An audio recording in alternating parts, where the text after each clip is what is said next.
work quickly on graphing radical functions.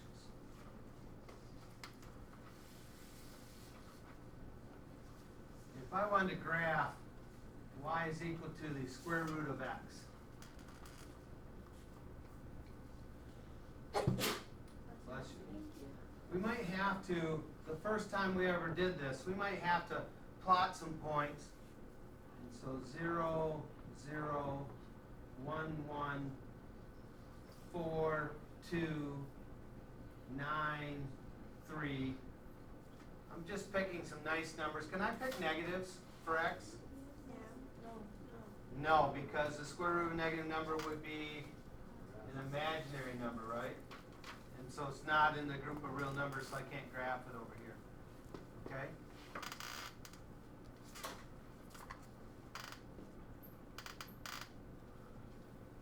Okay. So if I plot some points here, 0, 0, 1, 1, 4, 2, 9, 3. I get this graph right here. Would you agree with that? Okay. Now, if I change colors and I said, let's look at y equals 2 times square root of x. And I pick the same x values. What's going to happen to each of my my y values? They're going to be twice as big now, aren't they? So I'm going to still get 0, because 0 times 2 is still 0. And now this is 2, this is 4, and this is 6. So when I plot those, I still get 0, 0. But instead of 1, 1, I got 1, 2. Instead of 4, 2, I got 4, 4. Instead of 9, 6, instead of 9, 3, I get 9, 6.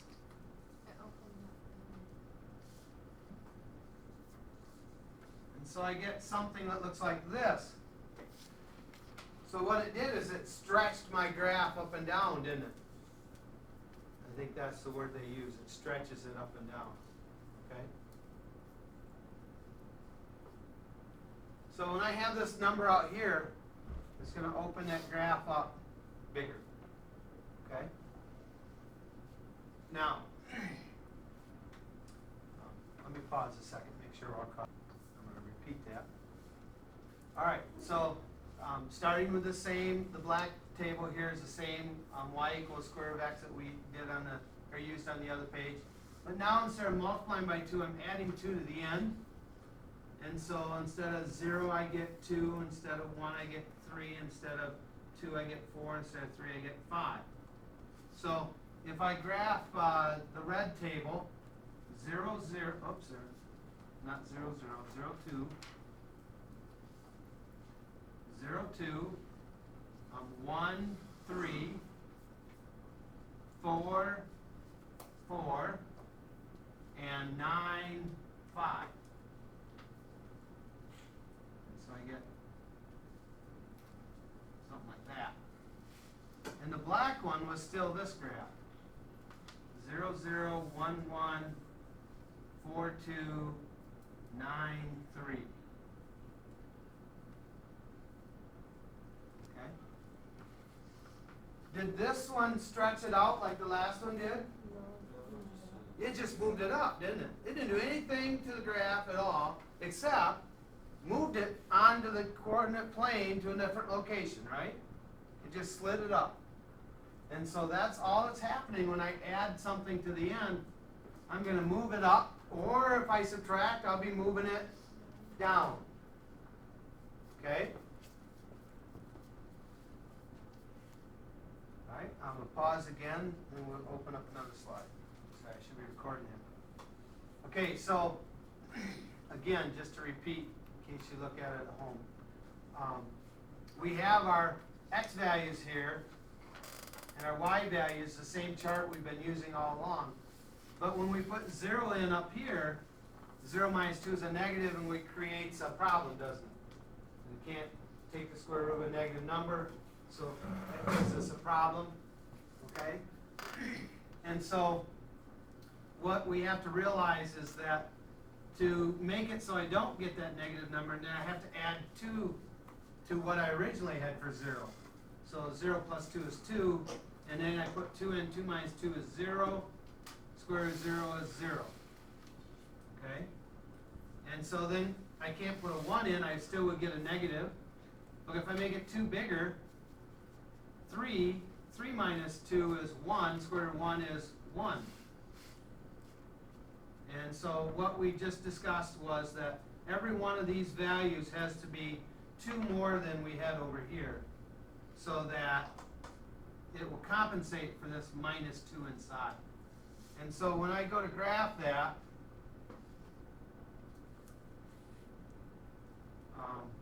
let's do the original first. 0, 0, 1, 1, 4, 2, 9, 3. So that's this graph right here. And then in red we got 2, 0. We got 3, 1. 6, 2. And 11, 3, right? So I get this graph right here. Okay? What has happened to my graph, Garrett?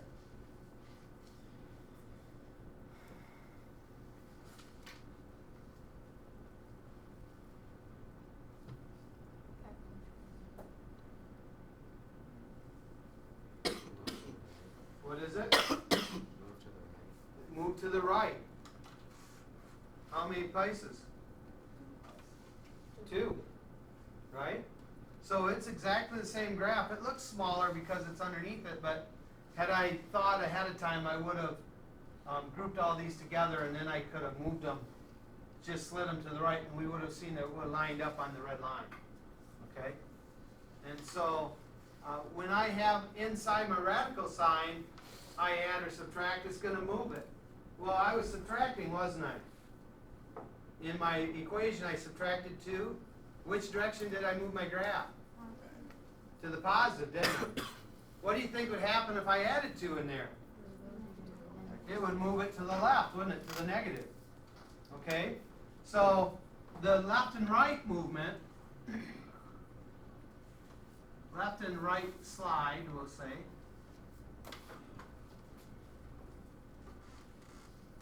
will always, that's an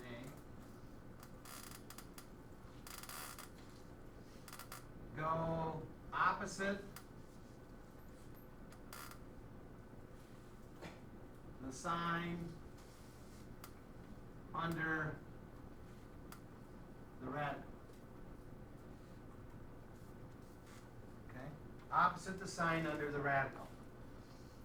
Always. Okay? Let's write this down.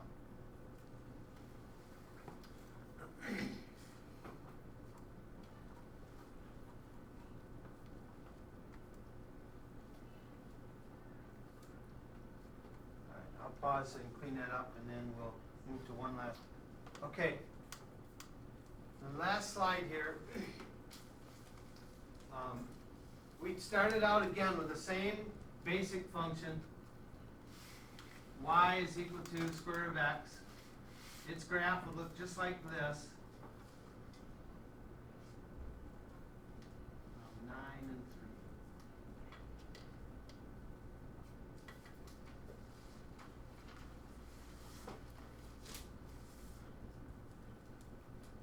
It won't let me. Darn it. I wanted to group that together so we could just slide it around, but because it's on this graph, it won't let me do it.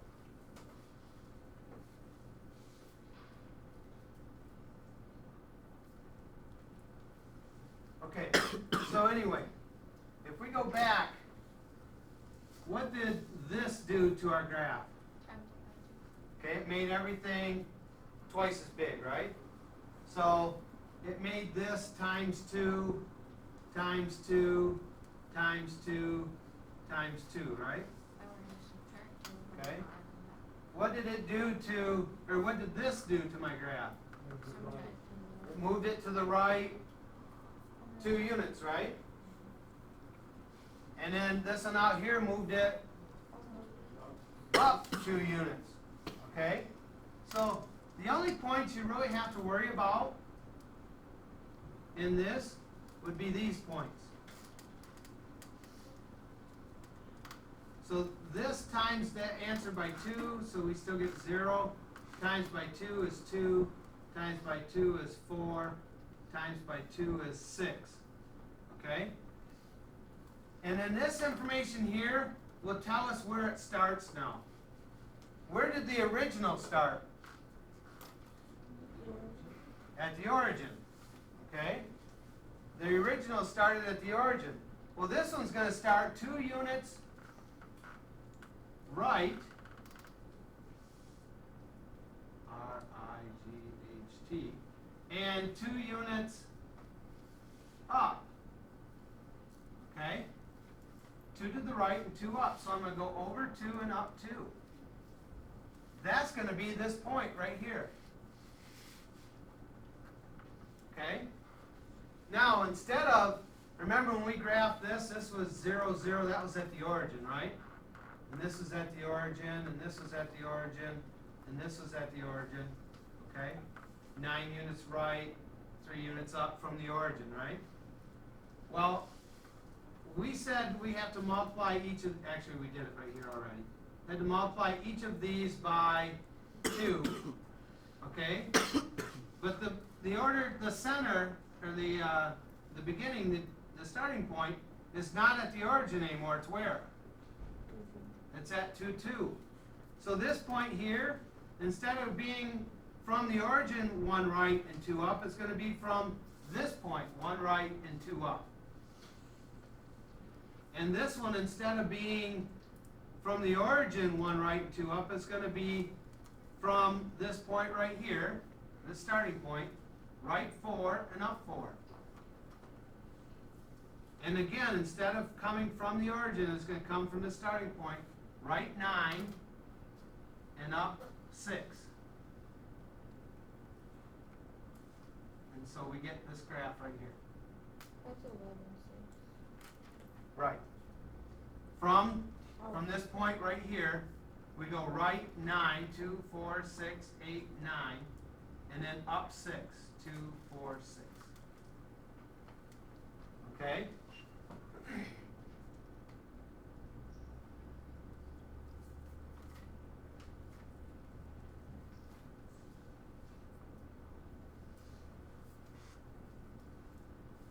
So these 2 points out here, these 2 numbers over here, tell me to move to the right and up.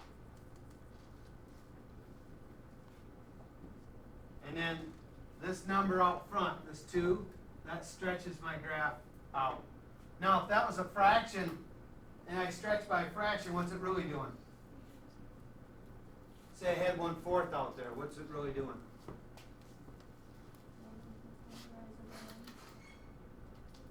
No, it's, if it was linear, you're right, it would be a slope. But in this case, this number was bigger than 1, so it stretched it out. If it's going to be less than 1, it's going to shrink it down. And so instead of stretching and being higher at this point here, it would shrink this graph down, and it would be much smaller from this distance here to here. Okay, if I went 1/4, it'd be a 1/4 of all these numbers instead of twice as big. It'd be 1/4 as big. Okay? All right. Now, I understand there's a little confusion in there yet. Let's just play with a couple examples so you'll understand what kind of question I might put on the test over this. And there's not going to be many of them, and they're not going to be the most complicated ones. Okay? So let's graph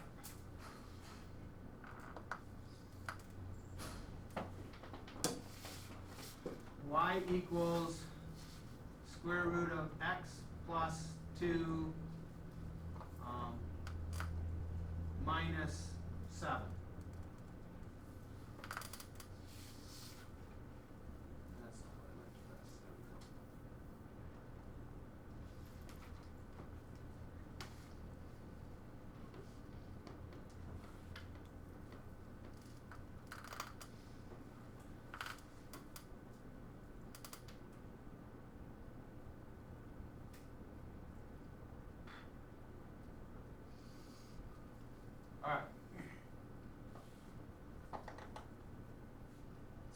forgot to give you one thing in the model.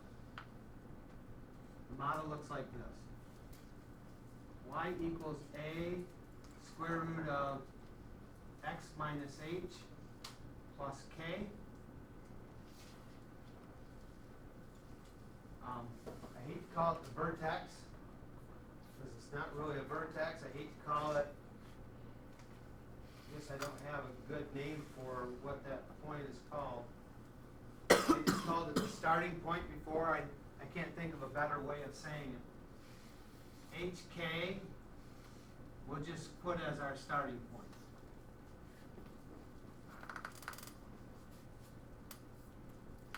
And again, remember the H is the opposite because that's a minus.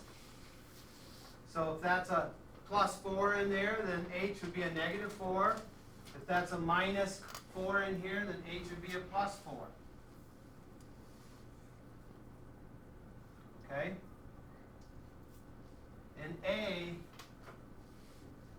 is our vertical stretch. Okay? I showed you how to do probably the most complicated one by putting a 2 out there. I could have made it a fraction, but either way.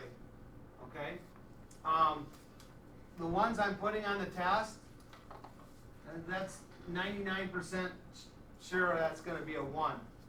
A is going to be a 1. So I'm not going to have to stretch it at all. I just graph what it is. Now, we still know what this graph is, right? Y equals square root of x. We still know that that is 0, 0, 1, 1, 4, 2, 9, 3. Okay?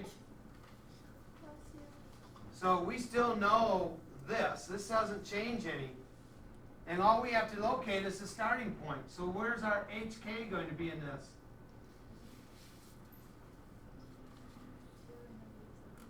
2 and negative 7?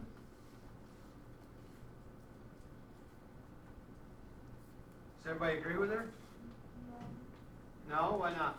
Because it's a negative H. It should be minus h, so that means my h must be a negative, right? We really have here a minus a negative 2. If we follow the model, which said x minus h, and this is a plus right here, then we're really saying minus a negative. So this really should be a negative 2. And so if I go left 2 and down 7, I get that point right there. Okay? And then think of these ordered pairs not as ordered pairs, but as movements. Okay? Movements from the starting point. So 0, 0 would be I don't move it left or right at all. That's this point right here. But 1, 1 means I'm going to move it to the right 1 and up 1. So that's that point. 4, 2 means from the original I'm going to move to the right 4 and up 2. That's that point. And 9, 3 means from the starting point I'm going to move to the right 9. That's 2, 4, 6, 8, 9. And up 3 is 1, 2, 3.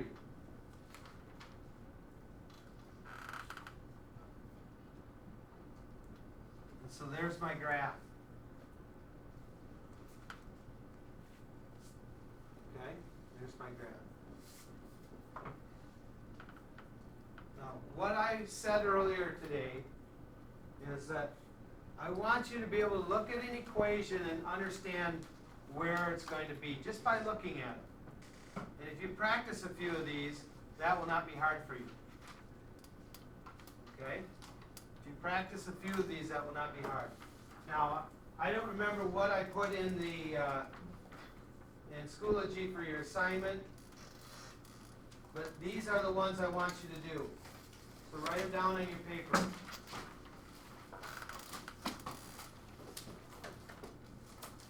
Let's do number 1, number 7, oh, I'm sorry, 1, 3, 7, 8. 1, 3, 7, 8. And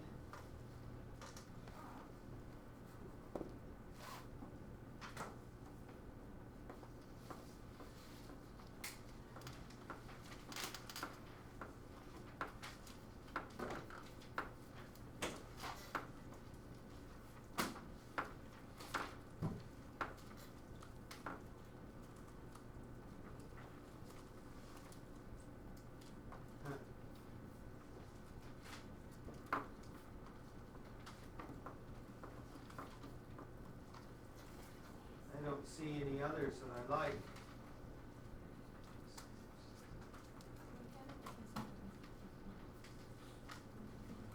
Yeah, here's two more, I'll just write them down, because they're not in your book, they're in my book, but not yours. So we'll do those four and these two more. Okay? Y equals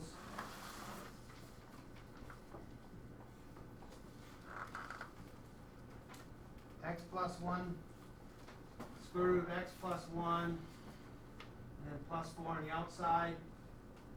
And then y equals square root of x minus 3 plus 5. I'll just stop with that. Okay? Yeah. Do you want us to make separate graphs for each one, or just Yeah, no, yeah, make a separate graph for each one. Okay? If you don't have graph paper, I have some here. So you'll do numbers 1, 3, 7, 8, and then these two. We'll just call them 9 and 10. They're not really 9 and 10 out of the book.